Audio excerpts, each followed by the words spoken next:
Hello and welcome to the Managing Madrid podcast. We are here to talk about Real Madrid beating Villarreal 3-1 at home. We're going to break it all down. Jose Perez is going to join me, Kian Savani, to talk about Villarreal, the way they approach the game, Real Madrid, the way they approach the way the game unfolded, Vinny, one of his best games of the season, and so much more. Stay tuned. Nice article in the Managing Madrid blog. Wonderful lads that do a great job there. And worth reading about that man there. Karim Benzema needs to rest, and the numbers reveal why. Times ended up almost looking like a 6-3-1. Some very good writing about that on the Managing Madrid website. First-rate podcast as well. Of course, Valverde was a huge part of the equation.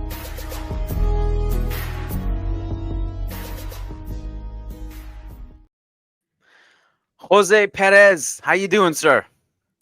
Hello, Kian. Hello, everyone. Well, that was, I guess, not the most brilliant of wins, but individually for Vinicius, that was a pretty nice game and great for us to watch. So, You're right in that it wasn't this like 5-0 masterclass, but I will say this, I was entertained enough. Not much suffering. Not much suffering. all right. And I think, Jose, if you look at the games that are not against like elite creme de la creme opposition, I'm obviously not talking about PSG and Atletico. We're not suffering much, which is nice. Mm-hmm. Last season we were suffering a lot of suffering, against the Levantes, the Valencias, the Getafes, the whoever. And I'm just throwing out names, but there was a lot of suffering last season against these teams we're supposed to beat. Villarreal, no slouches themselves, with all due respect. They came in with just one loss, and that was to Atletico. They had some big wins this season. They have a new look squad. Jose, you and I previewed this game yesterday for our members. I think you called it bang on. You said that the most likely scenario is that Villarreal are going to go into Marcelino 4-4-2 mid to deep block. They're not going to want much of the ball, and they're going to try to isolate our defenders and get us on the counterattack, which is what they tried to do. So talk us through the tactical setup from Villarreal, and then we can kind of go into also how Real Madrid kind of, contrasted that with their own style of play. Mm-hmm. Yes, sir. So the lineup, in the end, their lineup was a bit different from what I expected. It looks like Marcelino, like it's a bit weird because we're going into an international break. So that's usually not a time for rotation, but it looked like Marcelino felt like doing a bit of rotation. Luis Jr., the keeper, was on the bench, the starting keeper, and instead we had Arnau Tenas playing keeper. And the more surprising thing was that Mikau Tatse and Nicolas Pepe were not starting. So that I found, of course, a bit strange. But as far as setup, it was the 4-4-2 as we expected, just a bit different because instead of doing like two, because I was expecting Moleiro on the left and Buchanan on the right, and instead of doing like two more winger types on the sides, what Villarreal ended up doing is that you had Thomas Partey and Santi Comesaña more around the middle, and then Pape Gueye was more on the left, almost playing like winger style, and that's how it looked in defense, like a 4-4-2. I think what was and then Moleiro was playing more inside, almost as a striker or number 10, next to Oluwaseyi, who, again, so this is just another one for Team Canada. So we had two players out there. Yes. Yes. So, and I have to say, like, it wasn't for him. Like, in the end, he couldn't capitalize too much on, say, the breaks. But I felt like honestly, I felt that as far as doing fast breaks against our defense, I kind of liked a bit more what Villarreal was doing on the first half than on the second half. Because, of course, when you have Mikau Tatse and Pepe on the second half, there's a bit more quality on the ball. but it felt a bit slower. Like they were not doing the kind of fast breaks they were doing in the first half, and that led to that big chance that Courtois stopped. So in a way, I kind of felt like they, on a system level, they were creating more danger in the first half because of the speed they were going at. So that was an interesting setup. The midfielders, I feel like when Villarreal had the ball, it was a bit more 4-3-3 ish, and you would have Comesaña go almost like as a right side eight, and Pape would be kind of the left side eight, and they would both do like runs to support the wingers over on the wings. So that's all in all the approach for Villarreal, and again, kind of deeper block and then hit on the counter. So you talked about some of those dangerous chances that Villarreal had, and obviously Courtois came up big on that one particular chance in the first half. This is the SofaScore attacking momentum. As you can see, like when I say we didn't suffer that much, this is what I mean. Real Madrid is the green bars. They were Mm-hmm. in full control for 99% of the game. The glass half empty outlook would be like you see this little blip here. If you see my mouse, I believe that was Mm-hmm. the breakaway which Courtois saved. And Yes. we're going to concede one or two of those every game, Yeah. Jose. And the right striker, the right person is going to punish us in that moment. In that particular instance, I think Vinny dribbled into trouble, and then the ball quickly was split through Hausen and Militao. Hausen wasn't quick enough to recover, and Militao couldn't get there either. And I actually was worried for a second that Militao would take a red card. Yeah. But luckily that didn't happen. Courtois did an incredible job of saving and closing down the angles on that one. Those are the moments that I think that like have to be cleaned up. And obviously the goal we conceded, Jose, was a situation where I don't think our midfield tracking was good at all. Camavinga was floating Exactly. and marking nobody. Chouameni, I don't even know where he was. Bellingham was a little bit higher up the pitch in that moment, and we needed to Mm-hmm. close down the shooter much better than we did. But this is basically what I meant, that we really didn't suffer much. It's I think here's my assessment, Jose. And again, throw away the elite oppositions for now because we're gonna talk about that when it happens. We talked about that when it happened. But in games like this is the trend I see. It's Real Madrid are going to concede one or two big chances a game, and they're going to thoroughly dominate the rest of the game. And it's up to that thorough domination in the rest of the game where Real Madrid have to capitalize and be more clinical. And so today we scored 3 goals and it didn't matter so much. But you can see, like, you really, really have to make sure you finish your chances that you create. And that's where I'm going to leave it. You can see, like, I would say, like, for majority of this game, Villarreal did nothing at all to threaten us. Yeah, So, and I would say that for most of La Liga these days, it's like on a systems level, we struggle less. Basically, as a collective, I think the team struggles less to defend. You see runs where like players are making a bit more runs. There's a bit more defensive effort and focus overall, especially when defending. Like say when doing the pressing, like the team doesn't switch off as much, and that's good.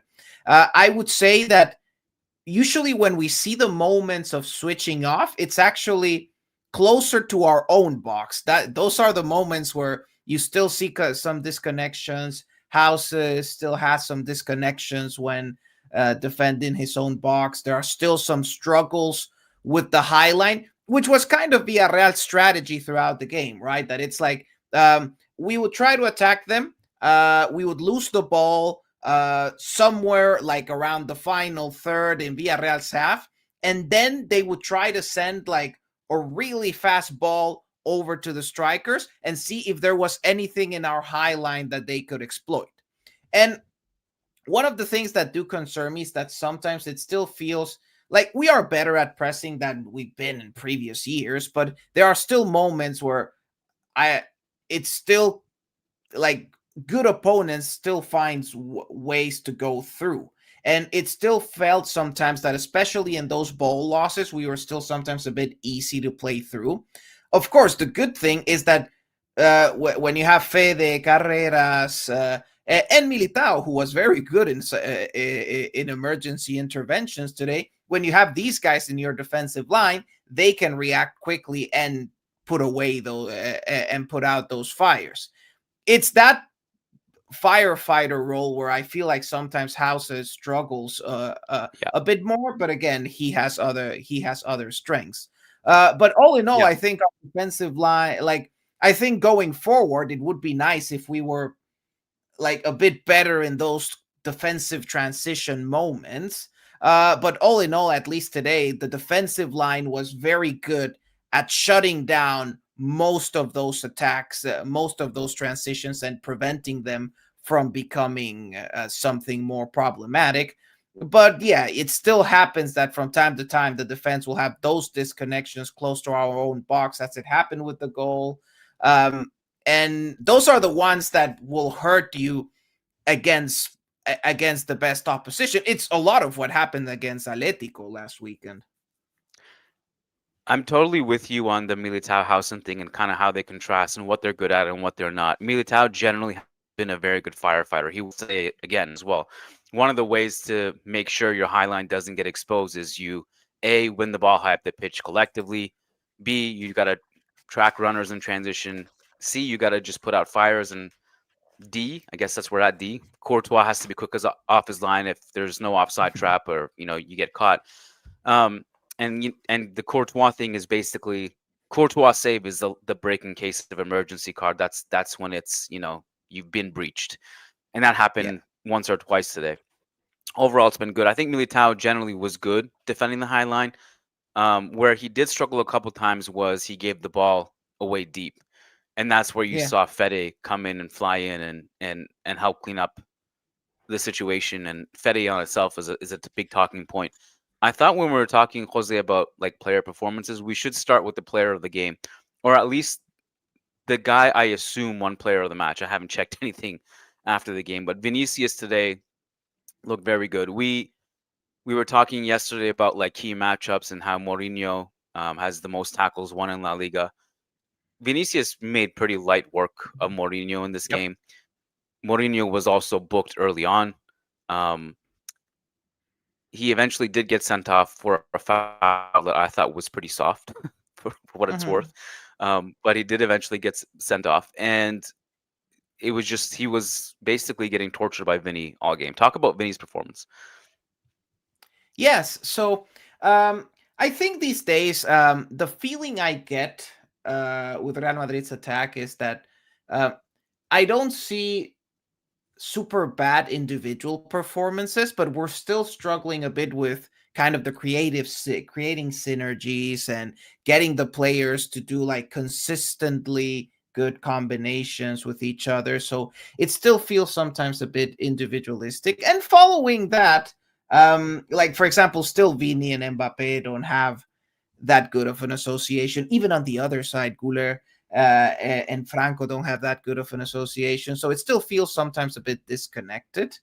Uh, and I mention all this because it kind of makes sense then that the best performance here was Vini in a way kind of doing his own game on the left, where it was really like it boiled down to like him against Mourinho a lot of the time on that side, and he was winning that duel most of the time. And I feel like all of this is also kind of intentional because it's also, I think, Xavi trying to find like how do I lay out Mbappe and Vini in such a way that they don't interfere with each other. And for example, today it looked like okay, it looked like Vini stayed like very wide left this time around. And the objective was just that: focus on that, like beat the fullback, try to create something there, and that's what he spent most of the game doing. And it went really well this time. Maybe this is the kind of thing that sometimes it will depend on the opponent and the situation, who your rival, who your opposition fullback is. But today the bet worked really well, and I would say that Villarreal in general, I think, found ways to control the rest of Real Madrid's attack, but it was that particular duel that they couldn't control, they couldn't win, and that's where all the trouble came for their defense because then Vini would just keep probing and probing and probing until so like and this is I think the most positive thing here is just this feels like the Vini we know, like the Vini that just keeps probing and probing and probing, and some of them go and some of them are mistakes, some of them go really well, and eventually something gets created, and that's the Vini we know. He's had, I feel like, 6 months where it was struggling a bit with the explosiveness, with that first step that he that demonic first step that he uses to create separation from his marker. Feel like it had been absent a bit in the last 6 months. Today it was definitely there. Yeah, it was explosive today. You could see that the step was just more explosive today. I thought. I mean, in a lot of ways, Vinny is an X factor. I think Jose in like if you get the Ballon d'Or. I'm not talking about like I think like this season, Vinny has had a good season generally speaking. Like he's put up numbers, he's had good production. I don't think he's been at the Ballon d'Or level that he was at like at this point last year. But if you get that version of Vinny back, to the ceiling of this team is completely different. Not only with him performing at the best, but also Bellingham. I think Bellingham getting to like match full fitness is is also going to take this team to a different level. You could see some of his ball winning today, and the spaces he was getting into, the through balls, the through ball that led to Vinny's penalty. He picked it up really nicely today off the bench. This goes back, Jose. Matt and I were talking about this yesterday too. It still is a little bit baffling that he started the Atletico game where it was like so clear he wasn't ready to start that game physically. Yeah. He would not have started that game if it was any other team we were playing against. He didn't start against Kairat later. He didn't start today.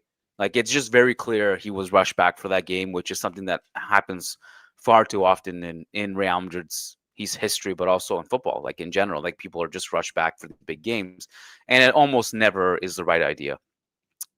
It almost always is basically a waste of a sub, a waste of a player on the team, and I think that was a big mistake. That was one of Xabi's many mistakes in that game.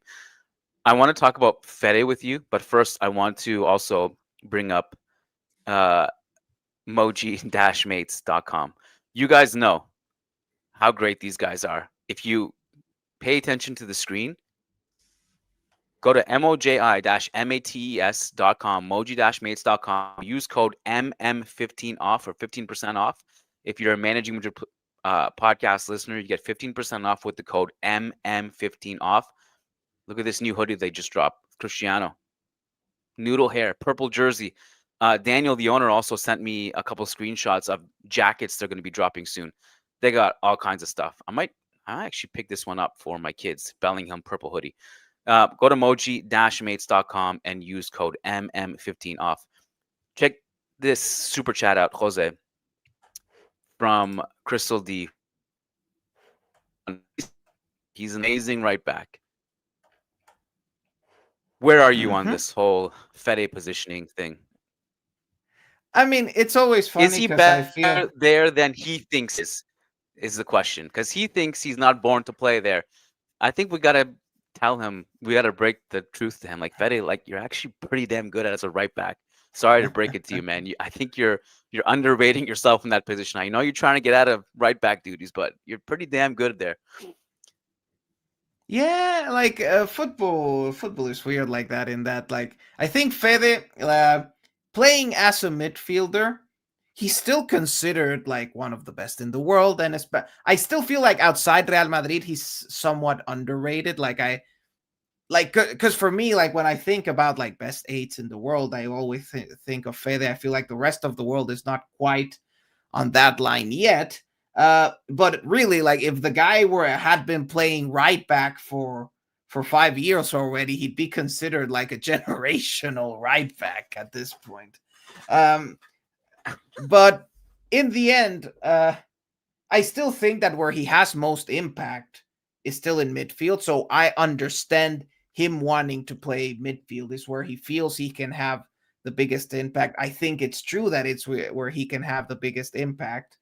But of course, it's always relative, right? It's um, relative. Like we are, especially now with the midfielders that you already have, and with the kind of squad we already have. Sometimes I do get this feeling that maybe Fede can contribute more as a right back than in midfield, especially because sometimes I feel like he and Jude are sometimes redundant, like eights that really like to go forward.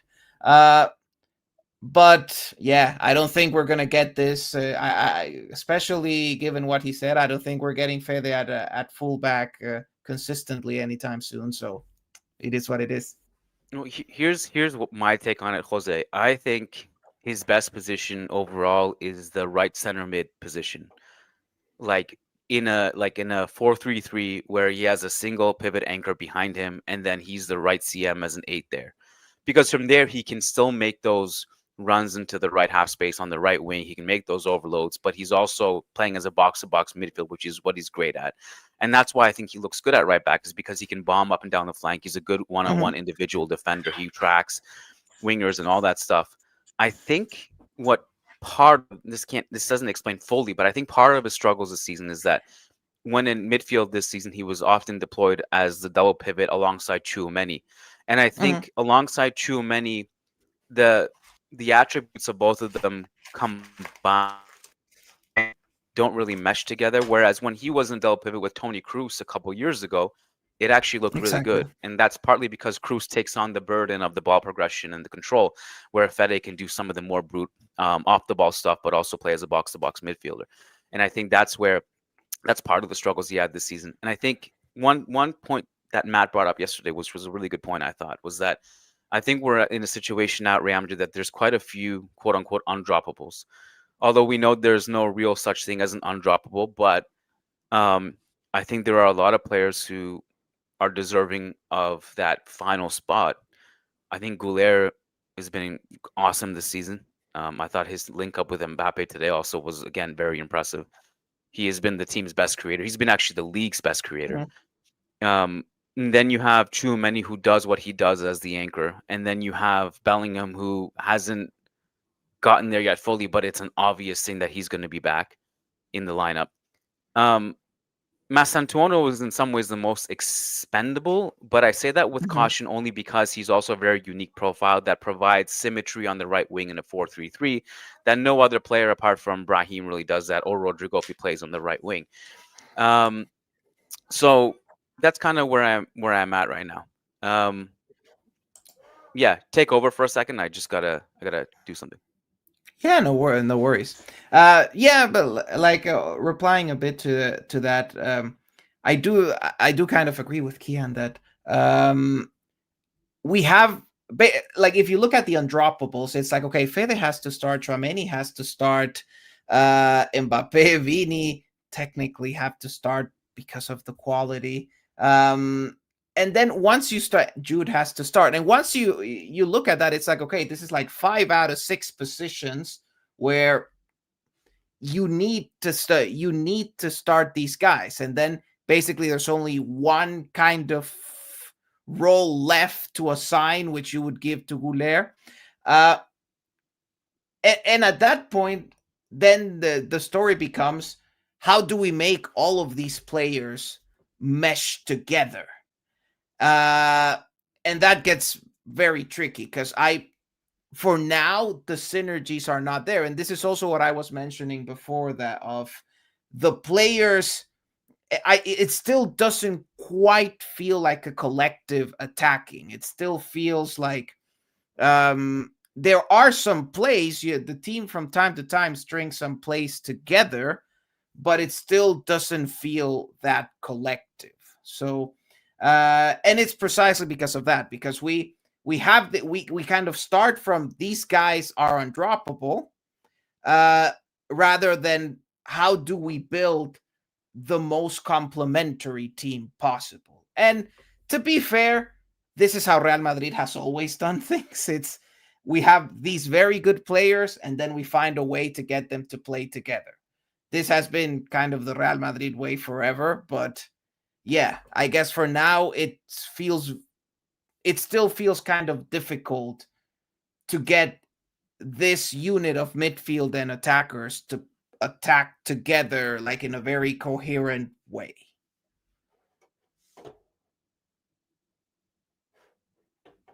Sorry, I Oh, was I muted. get I'm yeah. back. Don't look it up. Only tell me the answer if you know it, because it's more fun if you're surprised. What do you think the XG was today? Oh, I think I had already looked it up, Okay. so I already know Well, that it's like more than 3, right? yeah, more than three. Obviously, the penalty somewhat inflates it, but even the non-penalty XG is pretty high. Is it fair? So this goes back to what I was saying about we didn't suffer, we dominated. If you take issue with that, then you know it's it's not even an opinion, really. It's just here's literally proof of Yeah. it. Ooh, that's even more than An XG of 4.32, Villarreal an XG of 0.96. Obviously, um, the breakaway which Courtois saved was their only big chance of the entire game. hmm And the goal they scored was just outside the box, which Real Madrid did not defend well, as we already mentioned. Do you think it's fair to say after the team scored 3 goals that Real Madrid needs to be more clinical than they have been? That's a good point. It even felt like we had some chat, like we could have put even more away, like at least one more, especially, and now that gets confirmed by the XG. Uh it feels interesting because like when looking at the game, it didn't strike me as a we created more than 3 xg kind of game. It didn't feel like that. And then you look at the numbers, that you look at that, you see that we created like 20 something shots, and it's like, oh, we dominated. So it does sometimes make you think like and this is against the team that was like third place, and Villarreal is probably going to end the campaign with like probably in the top 5. And those are the moments where you think to yourself, it's like, are we being too harsh or not? I guess in the end, the players are so good that we expect something, that our expectations are understandably very high, but it's just hard to think of a better result than this. And if you look at and if you look at like the shots and how the game went, it's hard to imagine a game being more trouble free than this against an opponent of this caliber. Right. I mean, this was again a third place team that has scored a bunch of goals and not conceded much and only lost to Atletico. And obviously the sample size is still pretty small and we know that, but I mean, we made them look pretty below average today. I I mean, just to go through it. Um this this I think Chouameni had 2 chances pretty close to each other. So here, 26th minute, 21st minute. Both crosses and both fantastic crosses, respectively, from Vinicius from the left and Mastantuono on the right. And Mm-hmm. Chouameni, a very reliable aerial presence offensively on set pieces and corners and crosses. Probably would have scored at least one of those on another day.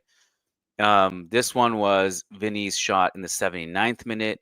Bellingham had a huge chance, and this was a really nice Bellingham sequence too, because he passed it out wide to Fede. Fede puts in this beautiful pass into the box to Bellingham, who's crashing the box. These are really big chances. And then there's another one here. This was the huge Mastantuono chance in the 21st minute. Oh Um, yeah. and that was blocked. So this goes back to being more clinical, and maybe like this normalizes after a period of time. I'd like to have a Mastantuono segment if you don't mind. Oh yeah, Um, gladly. and then I'm curious to get your thoughts on it because he's actually seems to be a very polarizing figure. hmm And I think when I watch him play, I don't see how you cannot love him. While understanding how raw he is and how unpolished he is, I think Jose we ultimately undervalue wingers who work extremely hard defensively and bring chaotic offensive energy that is unpredictable.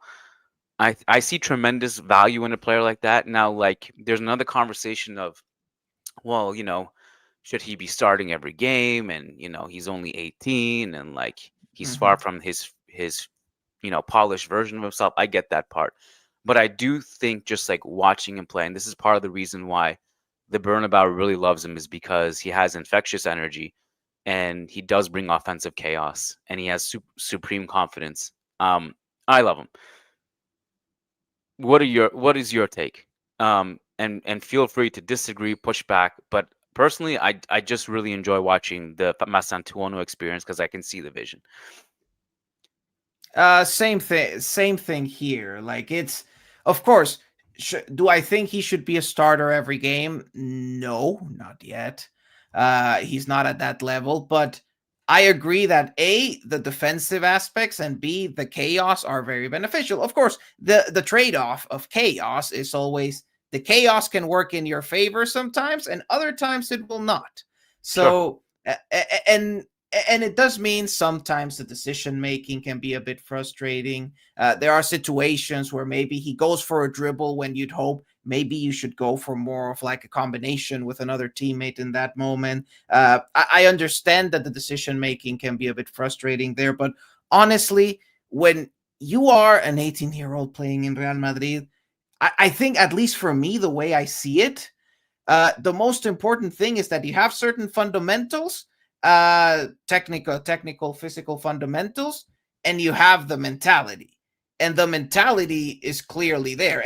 And this is something, by the way, that we also saw with, say, Vini at 18 years old, that it's like there were some things that were raw. The finishing was frustrating, but the attitude was always there. And the willingness to keep trying, and the fact, like, playing at this level with teammates of this level and still having that attitude of I'm going to keep doing things and I'm going to keep trying to see what we're testing things and probing and see what works. It's just having players with that mindset at that age is trickier. Like, it's trickier to excel at that in those circumstances. So I think he has the attitude. That's the most important thing. I obviously he shouldn't be a starter every game. I would say though that especially with when Jude was not playing, I think it was very important to have him on the pitch because he would do defensive work that maybe you cannot get Vini and Mbappe to do. So that helps you compensate that. So from a defense, for me, the main reason I like Mastantuono playing is the defensive aspect. Of course, once Jude is healthy and can start, then you have a bit more of an argument. Should we start him? Should he not? As you said, it also helps give a bit of balance because he's a more natural right wing player. Even even Goulet is more of a 10 than a wing player. So there are pros and cons, but for me it's also hard not to like him. And I think, again, for me at least, the most important thing in this beginning of the league from him, like the most important contribution, has been the defensive aspect, the running thing, like the running. He's doing the running that maybe our other attackers are not as focused in.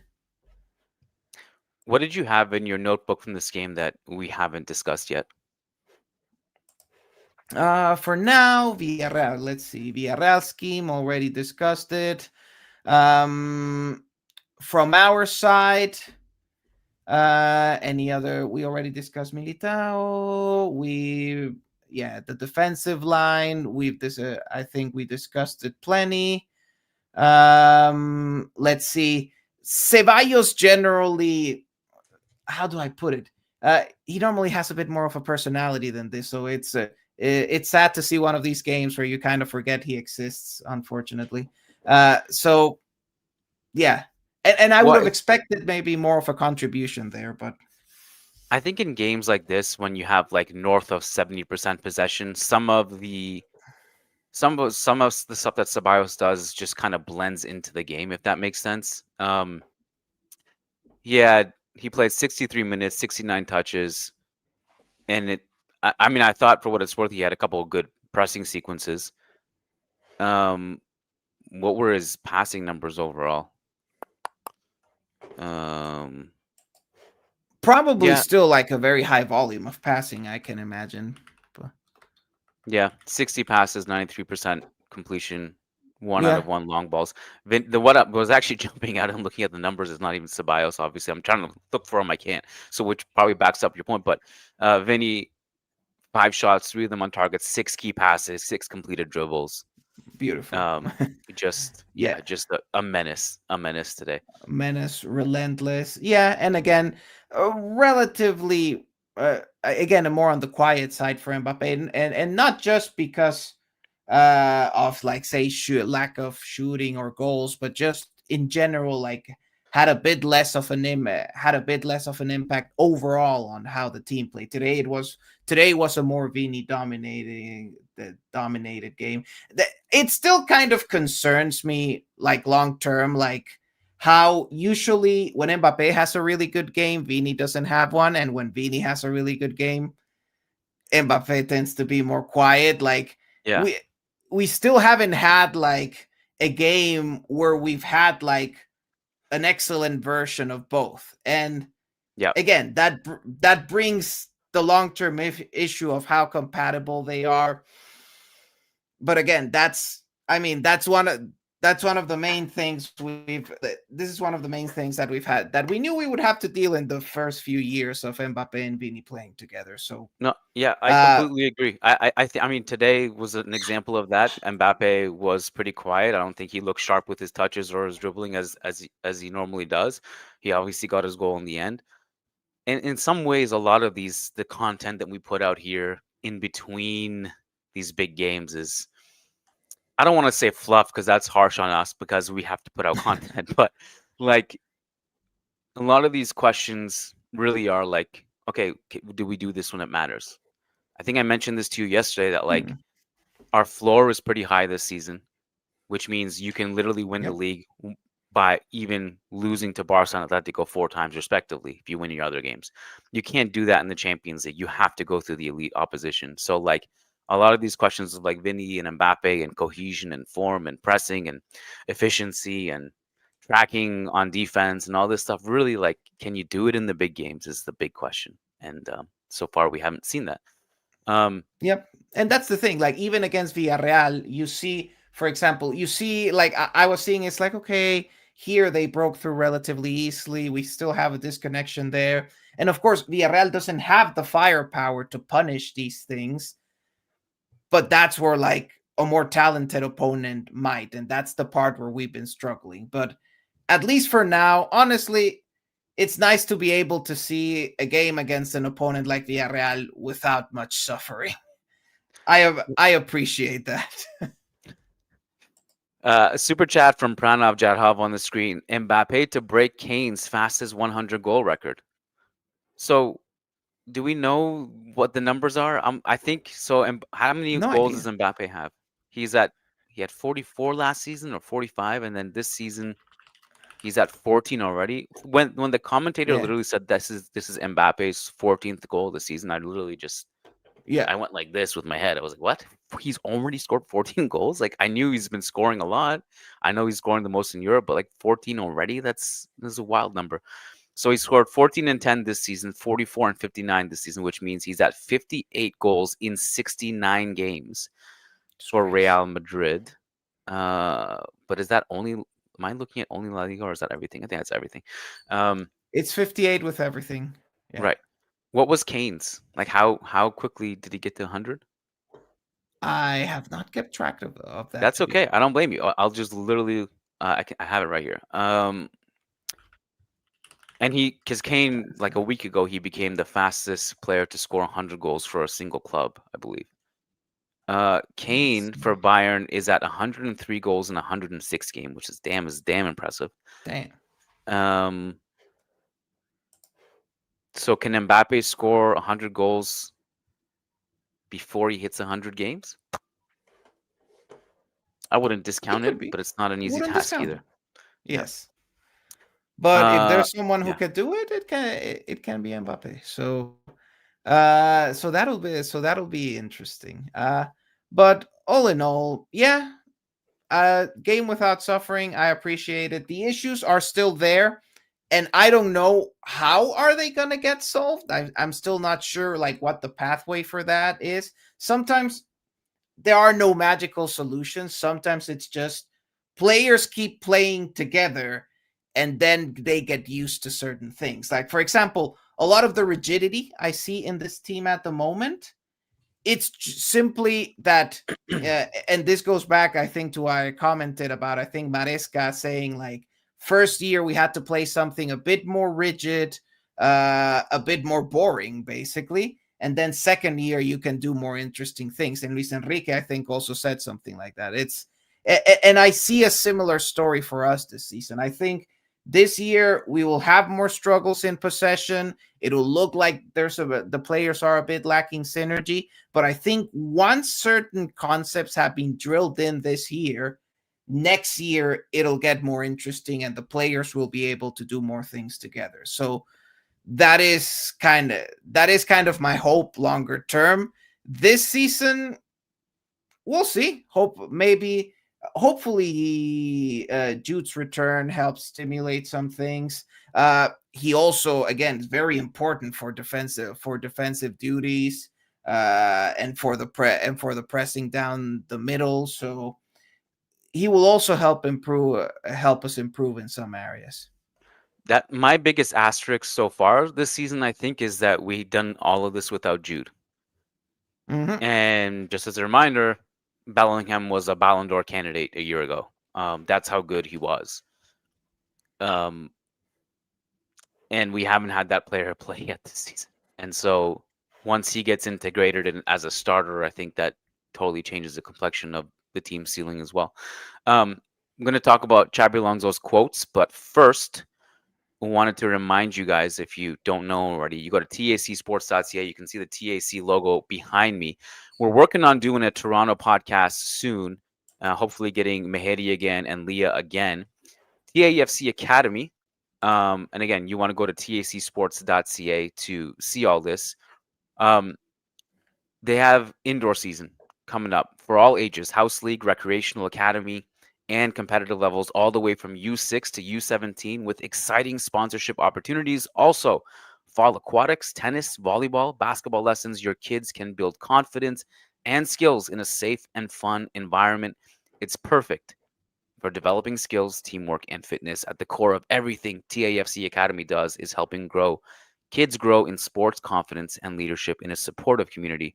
Please head on over to tacsports.ca to register your children if you're in Toronto. Some updates on the health of our players. Jose, I don't know if you noticed, but Mbappe had some discomfort. Was there somebody else? I think Mbappe was, I think, Mastantuono. So here are some updates from Xabi Alonso. He says, Right before the Mbappe with discomfort right before the international break. Let's go. you know what? That's exactly what came to my head. I was like, not happy that he was down injured, but I was like, oh, wait, does this mean he's not going to go away for international duty? And I got super excited just about that second part, not about a potential injury, just to be clear.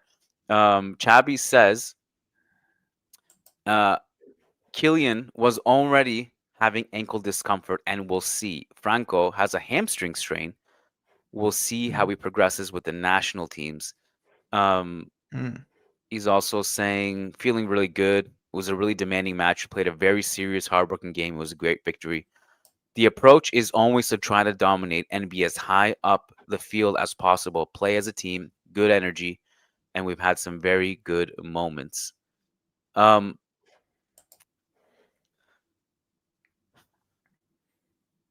think that last breath I took was a feeling of, I think we've exhausted it. Did we? Yeah. Is there anything else? From our side, not much to talk about other than I think I was looking at Endrick on the bench and I was a bit sad, like, it's not great days for him. And I also think, like, going back to the Mastantuono conversation, like, at the moment he is kind of our chaos agent. Last year it was like we put in Endrick whenever we wanted chaos. What Mastantuono gives us right now is chaos, but slightly more controlled, with with a bigger defensive contribution. And I think it's those kinds of factors that make it more difficult to play Hendrik at the moment. And then if you want a forward, I would still like a forward to come in the second half. I would still trust Gonzalo right now more, who I hope he gets a few more minutes, but I was hoping he would get more minutes. But yeah, I think these days Xavi is busy playing around with other toys in what has been a relatively healthy squad at the moment. There's depth this season, which is nice. Yeah. You know, the fact that I mean, it's crazy to think that we were so excited about having Trent and Carvajal, and now we're back to Fede at right back. Although Fede at right back is, as much as I love him and he's a legend, is better than Lucas Vasquez at right back. But we've been able to survive these Bellingham in this Bellingham injury surgery thing because Goulier is being used prominently, because we have Mastantuono filling valuable minutes. But the Endrick point, I think, is, I mean, it's deeply layered to me, because then there's like another guy who I think even probably deserves more playing time than him, which is Gonzalo Garcia, who is obviously not even playing as well. And I mean, he would have been probably a natural sub for Mbappe in this game as well. He hasn't been playing. Rodrigo came in. Camavinga came in. Bellingham came in. I have two minor. They're not really minor, but in my opinion, they're intentionally put at the very end of the list we're going to talk about. And one of them is the referee. It was just, I thought, bizarre officiating today, which is maybe another day in La Liga. I thought, as I mentioned to you, I thought the Mourinho second yellow was harsh, but I think in part was maybe like on the back of he should have been sent off earlier, probably, because he had another instance in the first half where he just pulls back Mbappe in transition, and that probably would have a second yellow right there. And I think this was like the referee saying like, "Hey man, you've had enough of these. Like, I've been pretty lenient with this." The penalty on Vinny was the correct call. There was a really bizarre, and I didn't really understand what was happening. I don't know if you did, but they didn't show us like any replays, or like there was no conversation about it. But Bellingham gets hacked, he gets fouled, and then Vinny gets hacked in the box and gets a penalty, but then the referee awarded a goal kick. I was confused as to what happened there. This is mostly ignorance from me. I don't know if there's a good reason. It's because I just don't know. I apologize. Like, me neither. Yeah. Because I was thinking it's like, oh, it's gonna be like, I presume it's gonna be a free kick on the first foul on Jude, and then it's like nothing. Okay. Yeah. The other one was Rodrigo clearly got fouled in the box later on when it was 3-1. And I think that was like that would have been called if it was 1-1. That's my take on that, which is not a good reasoning, but yeah, for me, I guess I'm just used to the standard at this point of like another day in La Liga, as you say. Yeah. There was something. Oh, Mbappe gave the penalty to Vinny. Oh yeah. My thought on it is that it's a nice gesture to reward the guy who worked hard to win the penalty. Yes. But I think Mbappe is a better penalty taker than Vinny. I was thinking that throughout the whole process of seeing it. It's like, oh, Vinny's gonna take the penalty, okay, and I'm like, I kind of get it because he earned it, but also, and then looking at the actual penalty that happened, it's like, yeah, it still gives me like, it still makes me more nervous to see Vinny at the penalty spot. It was almost safe, but it wasn't. Yes. So we don't need to say that. But I think the ball striking from Mbappe is just cleaner and more lethal in that situation. And then this super chat from Timmy B is Tchouaméni's yellow card was soft. Mourinho had it coming. I don't remember Tchouaméni's, to be honest. Yeah, I did. I forgot about that. But yeah, like I think with Mourinho, like if it didn't happen in that one, it might have happened later or like let's just say he was under fire today, so I think sooner or later it was going to happen. Let's end with this, Jose. Fede, sorry to tell you, but you were actually born to play right back. And that's that, my friend. But this is not going to happen very often with him, I think, assuming that Carvajal and Trent will be around, relatively speaking. Okay, Jose, this was fun. It's always great to have you back on the pod. Listeners, you also missed Jose content yesterday if you're not a member. So make sure you're a member. Go to patreon.com/managing Madrid. If you're on YouTube, you can simply hit join on the memberships tab of this channel. It's linked in the show notes. It's linked in the comments. Um, Pretty easy to find. You don't need to sign up for both, but just sign up for one of Patreon or YouTube membership, and you get a ton of bonus content, including bonus Jose content, bonus Matt content, bonus Lucas content, and much, much more. All right. And Nolan says, bring back Jose more often. Jose, do you agree? I agree.